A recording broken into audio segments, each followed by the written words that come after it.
আমরা কনফিডেন্ট, আমরা আশাবাদী জয়ের ব্যাপারে। আমরা অন্তত এতটুকু অবশ্যই আসন প্রত্যাশা করছি যেখানে আমরা খুব সুন্দরভাবে দেশ পরিচালনা করতে সক্ষম হব। সংকটকালে দলের হাল ধরে জাতীয় নির্বাচনে জয়ের বন্দরে পৌঁছে বিএনপিকে শুধু পুনর্বার ক্ষমতায় বসাচ্ছেন না, রূপান্তরের মধ্য দিয়ে তারেক রহমান নিজের প্রত্যাবর্তন ঘটালেন নজিরবিহীন ইতিহাস গড়ে।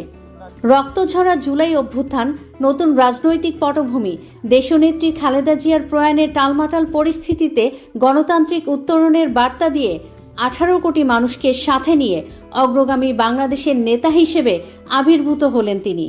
তার হাতেই উঠছে দেশের ভবিষ্যৎ দিশা নির্ধারণের দায়িত্ব।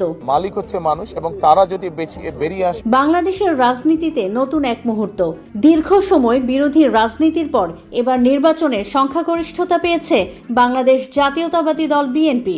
আর সেই জয়ের কেন্দ্রবিন্দুতে একটি নাম, তারেক রহমান। এটাই তার জীবনের প্রথম সরাসরি নির্বাচন, আর প্রথম নির্বাচনেই প্রধানমন্ত্রী হওয়ার দরজায় দাঁড়িয়ে তিনি।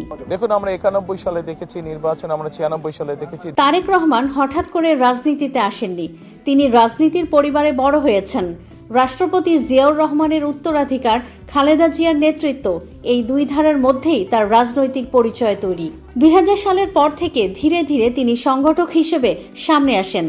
দলের ভেতরে তৃণমূল কাঠামো গড়ে তোলা, যোগাযোগ বাড়ানো, এই জায়গাগুলোতেই তিনি নিজেকে প্রতিষ্ঠা করেন। আমরা মনে করি যে মানুষ যদি বেরিয়ে আসে, সাধারণ মানুষ, এই দেশের মালিক হচ্ছে মানুষ। 2008 সালের রাজনৈতিক পরিবর্তনের পর তিনি দেশের বাইরে চলে যান।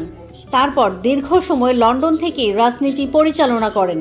মিছিলের কর্মসূচি, নির্বাচনের কৌশল, দলের বড় সিদ্ধান্ত, সবকিছুতেই তার নির্দেশনা ছিল। অর্থাৎ মাঠে না থেকেও তিনি ছিলেন রাজনীতির কেন্দ্রবিন্দুতে। অবশেষে নির্বাসিত জীবনের ইতি টেনে দেশে ফিরে নির্বাচনে হাল ধরেন দলের। গত 2 দিনে যেভাবে দেখেছি, মানুষজন লঞ্চ, স্টিমারে, ট্রেনে, বাসে করে বিভিন্ন উৎসাহ নিয়ে দেশে ফিরে গিয়েছে, যার যার এলাকায় ফিরে গিয়েছে ভোট প্রদানের জন্য। এই নির্বাচন ছিল আলাদা। প্রথমবার তিনি নিজে সরাসরি নির্বাচনে অংশ নিলেন। এবার আর শুধু নেতৃত্ব নয়, জনগণের ভোটেই নিজের অবস্থান নির্ধারণ করলেন। 2 আসন থেকে নির্বাচন করে জিতলেন দুটোতেই, এবং ফলাফলে দল পেল সংখ্যাগরিষ্ঠতা। সংসদে সংখ্যাগরিষ্ঠ দলের নেতা প্রধানমন্ত্রী, আর সেই নেতৃত্ব এখন তারেক রহমানের হাতে। একটি দীর্ঘ রাজনৈতিক যাত্রায় পর্দার আড়ালে ছিলেন তারেক রহমান। সেখান থেকে রাজনৈতিক উত্তরণ ঘটিয়ে সরাসরি জনরায় নিয়ে দেশ নেতা হওয়ার দ্বারপ্রান্তে পৌঁছে গেছেন তিনি। বাংলাদেশের রাজনীতিতে এটি শুধু ক্ষমতার পরিবর্তন নয়, একটি নতুন অধ্যায়ের শুরু। দেশের গণতান্ত্রিক উত্তরণ ও টালমাটাল অর্থনীতিকে দিশা দেখানোর দায়িত্ব এখন তার হাতে। নতুন সূচনা ও প্রত্যাশার চাপ নিয়ে তিনি কি পারবেন নতুন বাংলাদেশ উপহার দিতে? Next level, well done, side by side, fridge.